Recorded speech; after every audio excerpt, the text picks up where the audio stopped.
Real documents you'll need for a Maryland LLC. Forming an LLC company in Maryland can boost your business's credibility, but knowing the right documents to file is essential. Start with the Articles of Organization filed with the Maryland State Department of Assessments and Taxation. This includes your LLC name, resident agent with a physical address in Maryland, and registered office details. You may also include your principal office address and business purpose, though they're not required. An operating agreement is strongly recommended. It outlines ownership, management roles, profit sharing, and decision-making processes, helping prevent future disputes. You'll also need a federal EIN to open a business bank account and file taxes.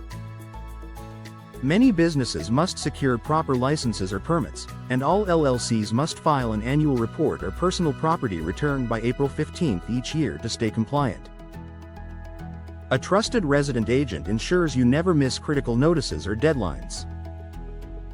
At Rapid Registered Agent, we bring 18 years of experience guiding businesses through legal and administrative requirements. We can connect you with the right attorney and give you the peace of mind to focus on growing your business. Visit rapidregisteredagent.com to strengthen your company today, and don't forget to like and subscribe for more tips on protecting your business.